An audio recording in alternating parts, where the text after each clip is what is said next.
RCR presenta Aquí se habla libertad con Pedro Uruchurtu.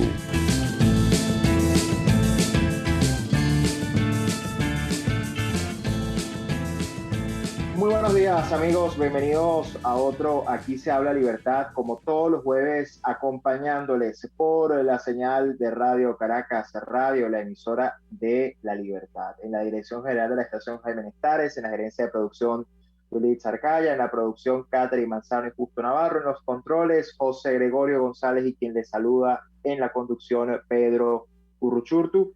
Recuerden además que también pueden sintonizarnos a través de las múltiples opciones que les brinda Radio Caracas Radio para estar pues en conexión con ustedes a través de Periscope y Twitter, @RCR750, también a través de nuestro canal en YouTube, RCR750, y por supuesto a través de nuestra página web www.rcr750.com. Allí encuentran toda nuestra programación en vivo, en diferido, y todo lo que les ofrece Radio Caracas Radio 24/7. Y también recuerden que este programa llega a ustedes gracias a mis queridos amigos de Habibis Cakes. Como ustedes saben, en este programa apoyamos el emprendimiento honesto, el emprendimiento que no se rinde, que sigue apostando a Venezuela y que además hace cosas de muy buena calidad, y por eso les hablo de Habibis Cakes. Si ustedes están buscando un postre que sea de calidad, buen sabor, buen precio, buen tamaño, pues lo pueden conseguir en Habibis Cakes. Tienen una variedad enorme de postres, y se imaginan la cantidad de postres que pueden conseguir con ellos, e incluso si ustedes tienen una idea de postre, también la pueden pedir y ellos automáticamente se encargan de hacerlo posible. Además cuentan con servicio delivery y están listos para recibir sus pedidos para cualquier evento y en múltiples presentaciones, como les decía, desde tamaños individuales, tamaños familiares, también mesas de postres para sus eventos, reuniones. También tienen posibilidad como les decía, de organizarles pues, postres para diversos eventos. Así que es cuestión de que les escriban en Instagram, @HabibisPisoCakes. Allí los pueden seguir, @HabibisPisoCakes en Instagram, y están listos para recibir sus pedidos. Además, tienen promoción especial por el Día del Padre, que es este domingo, así que si están buscando buenos postres y buenas promociones, con Habibis Cakes los pueden conseguir, que son postres hechos con muchísimo amor.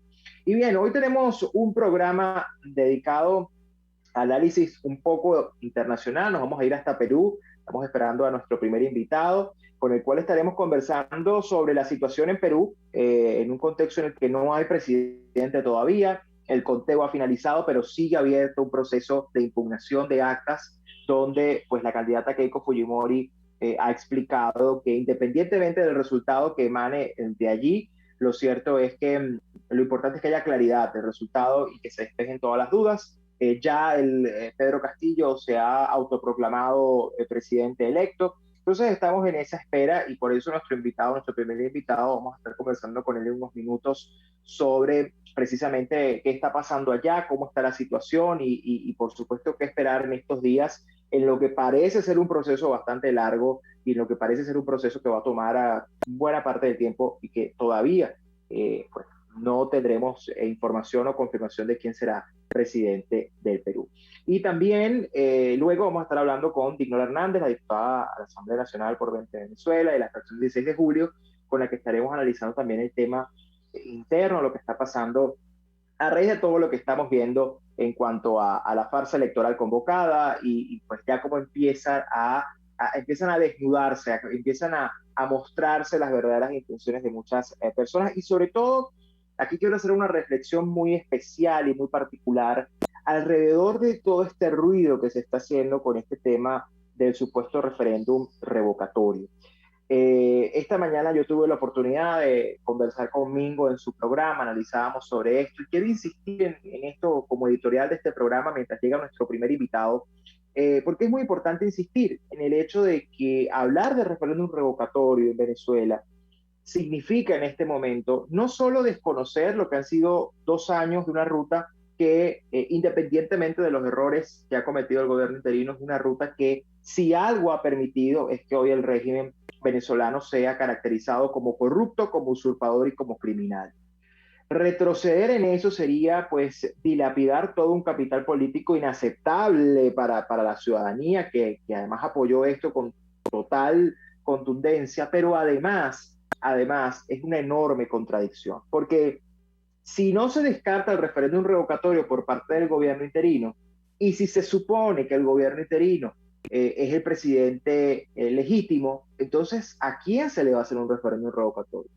Es decir, en Venezuela hay un vacío de poder desde el año 2019. Por lo tanto, no hay a quien revocar. No existe a quien revocar. Y si hubiera que revocar a alguien, sería a quien se supone ha asumido el poder ejecutivo temporalmente, que es Juan Guaidó. Entonces, la gran contradicción que surge en todo esto cuando se habla de referéndum revocatorio, sobre todo por parte del propio gobierno interino, que es más grave aún, es a quién se va a revocar. ¿Se van a revocar a sí mismos o van a reconocer al régimen que se supone es el régimen, ese desconocimiento el que hizo que Juan Guaidó fuera presidente electo y que tuviera el reconocimiento internacional? Es decir, ¿hasta dónde llega la incoherencia de la dirigencia política que sigue e insiste en rutas fracasadas como las farsas electorales, los falsos diálogos, y que al final insisten en un acuerdo de salvación nacional que, como yo decía ayer, ese acuerdo de salvación nacional termina pareciendo un acuerdo de salvación del régimen en detrimento de la libertad de Venezuela? Entonces, hay que ser muy firmes en este planteamiento porque ya de por sí, imaginarse la idea de participar en una farsa de alcaldes, gobernadores, que por cierto, nada ha cambiado con respecto a las del 2017, creo que incluso la cosa está peor, ¿sí? No ha cambiado nada para suponer que en aquel momento no había que participar y ahora sí. Entonces, lo primero que tendrían que decirnos es, bueno, ¿por qué en aquel momento entonces decidieron no ir y ahora sí? Y en segundo lugar, entonces ahora nos hablan de referéndum revocatorio, una estrategia que además sabemos que está muerta antes de nacer, por todo lo que implica y porque sigue siendo el régimen que controla toda la estructura y todo el aparato de, digamos, todo. Y por supuesto, ni hablar de todo el tema de lo que significan las mafias, de lo que significa el control territorial, en fin, todo lo que sabemos que está ocurriendo en Venezuela desde el punto de vista de el régimen criminal. Entonces, la gran reflexión que toca hacer aquí, queridos compañeros, y ya llegó mi primer invitado, ya me voy a proceder a invitarlo y con esto, a dar la bienvenida y con esto cierro este editorial, es que si algo amerita la política venezolana en este momento, señores, es coherencia y responsabilidad. Y para eso hay que hacer las cosas bien, no caer en los mismos errores que nos han llevado durante todos estos casi ya más de 2 décadas a seguir cometiendo los errores que los venezolanos hoy reclaman con toda razón porque sencillamente no hemos sido exitosos en el objetivo. Así que esa es la reflexión y sobre todo la invitación a la coherencia. No puede haber revocatorio en un país donde no hay presidente, hay un vacío de poder y donde por eso hay un gobierno interino. Bien, ahora sí, le doy la bienvenida a mi primer invitado, Daniel Córdoba, desde Perú. Nos vamos hasta Lima. Daniel, además, no solo es un gran amigo de la libertad, un gran defensor de la libertad, sino que además es presidente de Invertir Libertad, un think tank en Perú muy importante, dedicado, por supuesto, a todo lo que son los temas económicos, pero además también muy metido en el tema político, en la lucha política y más ahora donde todos sabemos que en Perú no hay presidente todavía. Eso es lo primero que hay que decir con mucha contundencia.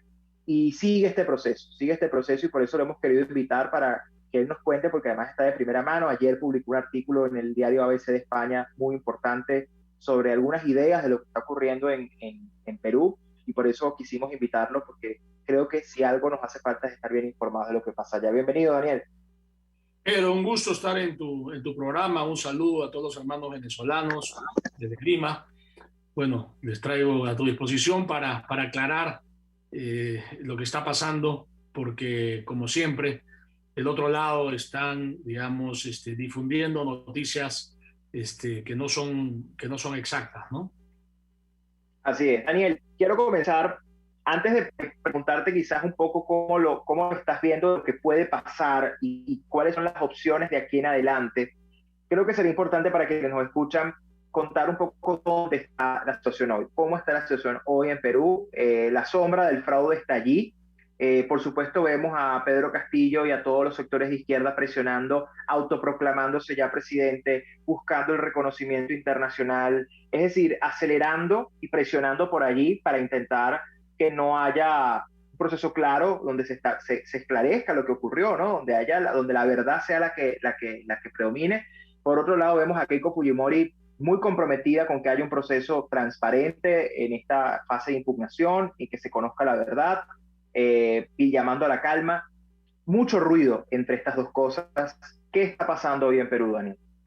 Bueno, lo que está pasando es que los peruanos nos estamos dando cuenta que la metodología utilizada por Evo Morales para hacer fraude en Bolivia se ha aplicado en el Perú, ¿no? Yo vengo de una reunión con exiliados bolivianos, ¿no? Tanto, digamos, en Estados Unidos como en otros lados, ¿no? Y ellos me han explicado que exactamente lo mismo que ha sucedido en Perú sucedió en Bolivia. Es decir, este es un fraude organizado por el Foro de Sao Paulo y esta diáspora comunista de la región, ¿no? Donde obviamente también están sus compatriotas venezolanos que han optado por trabajar para la dictadura, ¿no? Digamos, en este momento el Jurado Nacional de Elecciones de Perú tiene cerca de 1000 actas, que cada acta contiene 200 o 300 votos. Estamos hablando de potencialmente incluso hasta medio millón de votos en juego, ¿no? Y la diferencia contable, ¿no?, incluyendo estas actas fraudulentas, es de 44.000 votos en favor del señor Castillo. Es decir, si nosotros estamos postulando y porque se ha hecho la pericia grafotécnica, la falsificación de firmas, o sea, se han analizado acta por acta, ¿no? Y si el Jurado Nacional de Elecciones de Perú anula las actas fraudulentas como corresponde de acuerdo a ley, ¿no?, Keiko Fujimori gana la elección. Ahora bien, el Jurado Nacional de Elecciones está presidido por un señor de apellido Salas Arenas, ¿no?, que en el pasado ha sido abogado de terroristas de Sendero Luminoso, que le dio luz verde a Martín Vizcarra, que es, digamos, uno de los manipuladores, el expresidente Vizcarra, probablemente corrupto, y el exgobernador de Junín, Vladimir Cerrón, el dueño del partido Perú Libre, también corrupto, sentenciado por corrupción, ¿no? El día de ayer incluso se han descubierto también dinero en efectivo que ha sido para financiar la campaña, obviamente, del señor Pedro Castillo, con los recursos públicos del Estado peruano, ¿no? Entonces, digamos, estos señores, y en particular Vizcarra, como presidente, logró, digamos, colocar en el Poder Judicial, o sea, logró que se elija, ¿no?, en el Poder Judicial a la hermana de una ministra suya, ¿no?, totalmente parcializada a su favor. El fiscal, digamos, José Domingo Pérez, ha pedido prisión preventiva para Keiko Fujimori otra vez, ¿no? O sea, la fiscalía también está influenciada por estos señores, ¿no? Y el presidente del Jurado Nacional de Elecciones, como digo, ha sido defensor y tiene le dio luz verde a Vizcarra, ¿no?, para postular, a pesar que Vizcarra no había declarado todo su patrimonio, que un periodista, Carlos Paredes, descubrió que tenía, y eso es causal para que una persona se haga la elección. Bueno, Vizcarra fue elegido congresista y el Congreso de la República lo ha desaforado, simplemente no va a poder ejercer porque, entre otras cosas, él es responsable de una manipulación en el tema de las vacunas, ¿no? Se hizo vacunar él, su esposa, se descubrió que se había hecho vacunar una serie de funcionarios públicos, no compró la vacuna Pfizer, compró la vacuna Sinopharm de China a un sobreprecio, nos dejó sin vacunas. Es decir, es un asesino ese señor, y es un corrupto, y es el que está manipulando y el que tiene cierta influencia o bastante influencia sobre el Jurado Nacional de Elecciones. Entonces, eso es lo que está pasando en Perú, que estamos nosotros obviamente presionando para que el Jurado Nacional de Elecciones revise todas las actas impugnadas, sacaron un pronunciamiento diciendo que el horario de atención era de 3 días nomás y hasta las 8 de la noche, ¿no? O sea, una norma inferior la quieren hacer poner por encima para tener la excusa de no revisar las actas. Y estamos en eso, ¿no? Entonces, estamos reclamando, vamos a empezar a reclamar una auditoría de la OEA, una auditoría, no esta observación superficial que se hizo de las elecciones, ¿no? Incluso hay observadores, no de la OEA, sino de otros lugares, que quisieron circular torpemente un video donde estaban almorzando y tomando licor cuando estaba prohibido durante las elecciones, observando, ¿no? Usando la gastronomía peruana, ¿no? Totalmente, digamos, un escándalo. Pero lo que tenemos es que el Estado de Derecho, que en el Perú empezó a violarse con el cierre del Congreso por Martí Vizcarra, está a punto de caerse a pedazos si validan esta elección con fraude, ¿no? Si validan la elección del señor Castillo vía fraude, ¿no? Y por otro lado, obviamente, si pasa esto y toma el poder el señor Castillo con el señor Cerrón, el señor Vizcarra, vamos a tener, digamos, una nueva versión del socialismo del siglo XXI en el Perú. Y bueno, muchos de nosotros tendremos que irnos del país, porque si no, probablemente nos metan presos, ¿no? Como a Leopoldo López. El guión de la persecución. Fíjate, Daniel, de todo lo que dices, yo recojo varias cosas que creo que deben darnos luces, ¿no? De lo que está pasando. Lo primero es el comportamiento del señor Castillo. Es decir, si hemos visto este comportamiento sin haber tomado el poder, imagínate lo que sería este señor con poder. Es decir, si todo esto lo está haciendo al margen, digamos, esperando que el proceso se defina y todo lo que más, y es capaz de hacer lo que ha hecho, además de lo que ha hecho en la campaña, es evidente que no tiene ningún tipo de respeto por la democracia y no le interesa y sencillamente va a usar la democracia para destruirla como lo hizo Hugo Chávez. Eso queda clarísimo y eso creo que es una señal que debe, por supuesto, debe alarmarnos a todos, porque al final lo que pasa en Perú va a afectar a toda la región.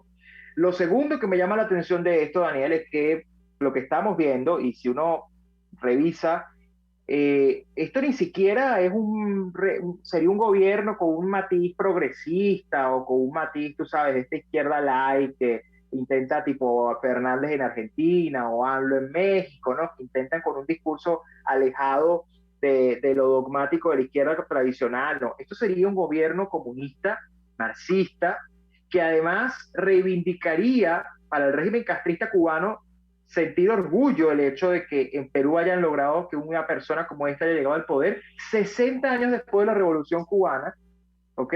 Todavía que en Perú haya posibilidad de que una persona de ese nivel llegue, lo cual al régimen castrista cubano le daría un oxígeno tremendo, porque tendría prácticamente una nueva cuna en la cual hacer sus desastres y a la cual financiarse y hacer todo lo que hace.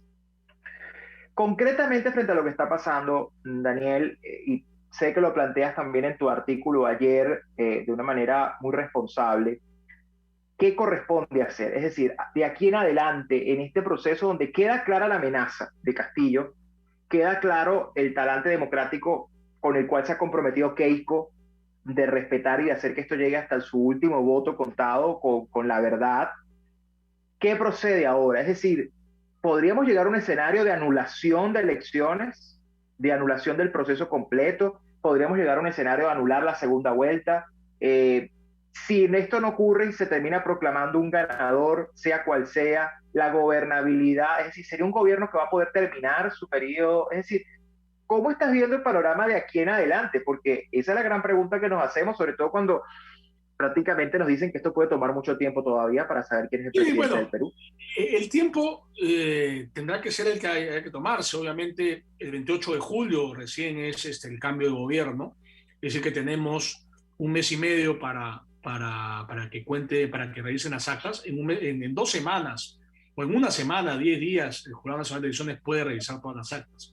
En este momento, nosotros estamos apostando por la institucionalidad, por el Estado de Derecho y por la ley. Eso significa que estamos apostando porque el Jurado Nacional de Elecciones revise todas las actas, ¿no? Falle de acuerdo a ley. Si lo hace, ¿no? Nosotros tenemos pruebas, está probado, o sea, hay pruebas materiales. Hay también muchas de las actas que no se puede probar que son fraude de manera legal, pero sí de manera estadística. Es decir, por ejemplo, mesas en las cuales, curiosamente, Keiko Fujimori tiene 0 votos y en primera vuelta ganó o tuvo votos o tuvo un número considerable de votos, ¿no?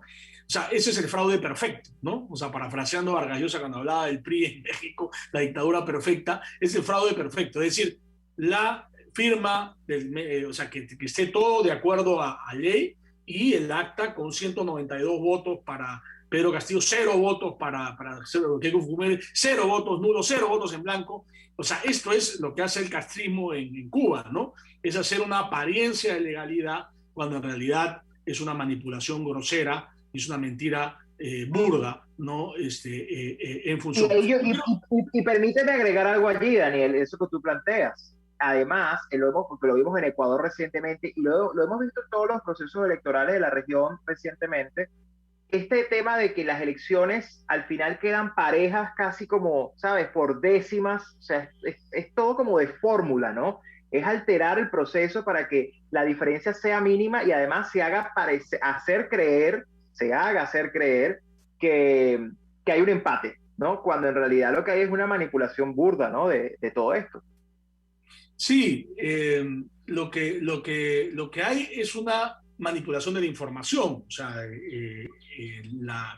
digamos, la estrategia política y comunicacional es muy importante. Lamentablemente tenemos a prácticamente toda la izquierda moderada que buscando, digamos, treparse al carro inocente y lamentable, ¿no? Hay un ex candidato, Julio Guzmán, que alguna vez tuvo cierta chance para ser elegido, pero que quedó pésimo en las elecciones, ¿no? Que antes de ayer reconocido, ¿no? O sea, demostrando pues que es un personaje de última categoría.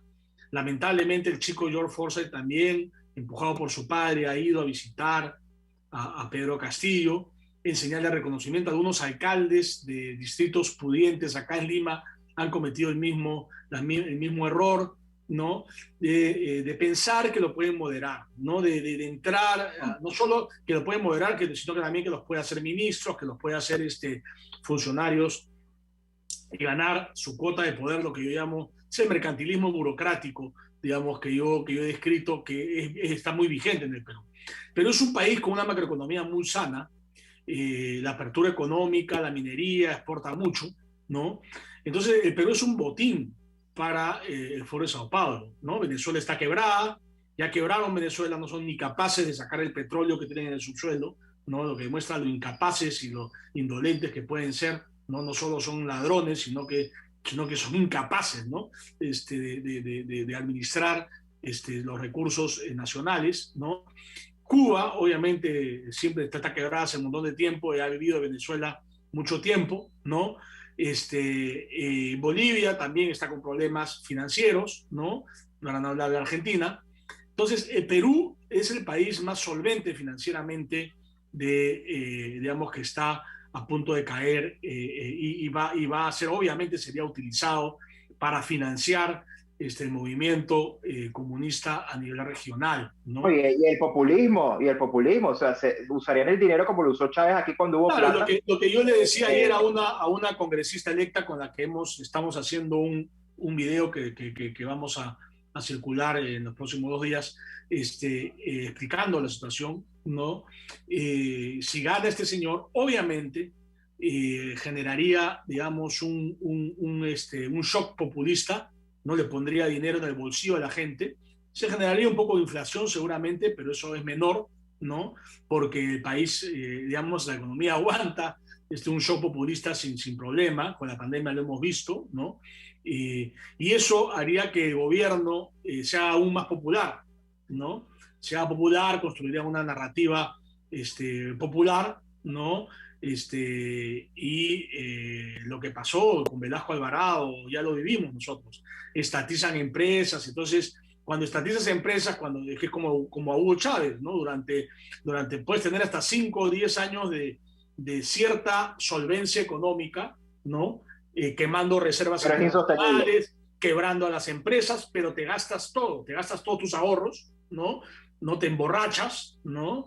Y es como si una familia, claro, te gastas todos tus ahorros, puedes vivir 5 años, ¿no? Vendes la casa, haces todo, digamos, y al cabo de 5 años te encuentras quebrado en la calle, ¿no? Pidiendo limosna, como muchos venezolanos profesionales, competentes, están ahora en Perú. 1 millón de venezolanos, entonces, que algunos están regresando a Venezuela, aterrados, nos están yendo a Ecuador, ¿no? Aterrados, ¿no? Y yo interactúo con ellos permanentemente.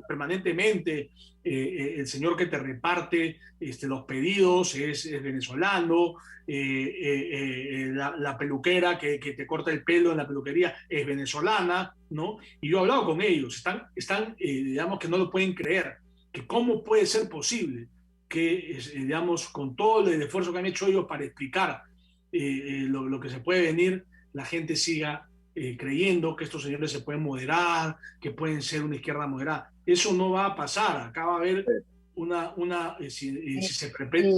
y además te diría con eso, Daniel, sobre todo cuando me dices que hay ciertos dirigentes o ciertas personas que bueno, han ido ya a reconocer a Pedro Castillo, a reunirse con él, ¿no? Intentando, bueno, viendo supuestamente lo inevitable. Entonces, bueno, prefiero salvarme y bueno, voy a darle la mano para que no diga que yo no vine, ¿no? Y estoy aquí con él. Eso me recuerda mucho a la frase de Churchill sobre el apaciguamiento, ¿no? Que el apaciguador es el que cree que ¿sabes? Por darle de último de comida al cocodrilo no se lo va a comer igual. O sea, al final da lo mismo si tú vas adelante o no. Al final el modelo busca ir contra todo aquello que representa una amenaza para la supervivencia de ellos. Y yo creo que esa es la gran lección. Daniel, nos quedan 2 minutos, pero yo quisiera una reflexión tuya alrededor de, no solo del tema, digamos, de todo lo que hemos hablado, al margen de eso, es también sobre esa preocupación que hay genuinamente entre liberales, como todos, como tú, como yo, pero también entre mucha gente, que no se explican cómo todavía, a pesar de todo lo que han visto con Venezuela, en Perú, y lo que es la historia demuestra, ¿por qué la mitad de los peruanos sigue creyendo que una opción comunista podría ser una opción? ¿Fue realmente que los peruanos apoyaron el comunismo? ¿Fue un tema de populismo realmente? ¿Qué crees tú que pasó allí? Porque creo que esa es una interrogante muy sincera que mucha gente hoy se hace y que preocupa de cara a los retos que tenemos como región. Bueno, han habido varios factores. La pandemia, que ha sido pésimamente mal manejada por el Estado. Entonces la gente quiere un cambio, ¿no? Pero el problema es que ellos han estado manejando el Estado, digamos, Vizcarra, Sagasti, el Partido Morado, que ha reconocido a Castillo, son los que han estado manejando el Estado de manera totalmente incompetente.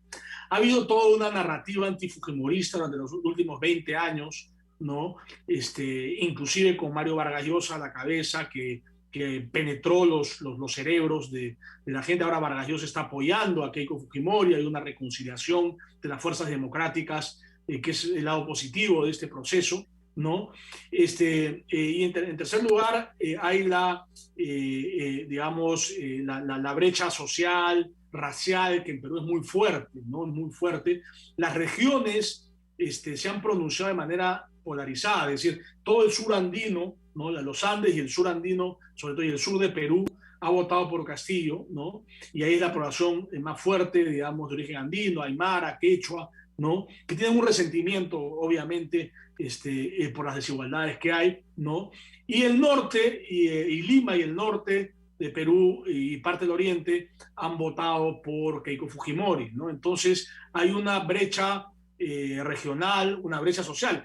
La mayor parte de los sectores socioeconómicos A, B, C han votado por Keiko Fujimori, D y E han votado por Pedro Castillo, entonces también por nivel socioeconómico, y obviamente las personas de menor nivel socioeconómico son las personas menos cultivadas, menos informadas, ¿no? A las cuales las puede seducir más un discurso de odio, ¿no? Un discurso chauvinista también en contra de los venezolanos, de paso, ¿no? Y una serie de propósitos que no tienen ningún sentido. Yo quiero terminar, Pedro, invocando a los amigos que nos están viendo, escuchando, a circular lo que escribí ayer en ABC de España, que resume lo que está pasando realmente en Perú, que nos ayuden a comunicar a la comunidad internacional, porque tenemos que estar juntos, las fuerzas democráticas, dejando de lado el tema izquierda, derecha, centro, ¿no? Existe, muy pocos, pero existe la izquierda democrática en América Latina, ¿no? Centro, derecho, obviamente, todos estamos unidos acá en el Perú, las fuerzas democráticas, para que se respete la Constitución, que se respete el voto. Por eso el lema de nuestra cruzada es respeta mi voto, ¿no? Oh, excelente, Daniel. De verdad que, bueno, vamos a estar muy pendientes. Muchísimo éxito en este proceso. Como dices tú, este es el momento de que todos los afines en los valores democráticos y la libertad, la izquierda democrática, socialdemócratas que son muy, muy respetados, que apoyan estas ideas, también la centroderecha, liberales, conservadores, todos los que entiendan que lo más importante es preservar la democracia, porque esa es la que nos permite a todos convivir, y coexistir y debatir. Si lo entendemos así, seguramente creo que será victorioso. Así que, bueno, muchísimo éxito en esta cruzada. Vamos a estar muy atentos y, por favor, bueno, manténnos al tanto de cualquier situación. Gracias por acompañarnos, Daniel. De acuerdo. Muchas gracias a ustedes. Bien, amigos, conversábamos con Daniel Córdoba, presidente de Invertir Libertad de Perú. Vamos a una pausa y regresamos con más. Y aquí se habla libertad. Usted escucha. Aquí se habla libertad. Con Pedro Urruchurtu. Síganos en Twitter en @RCR750. La radio que se ve.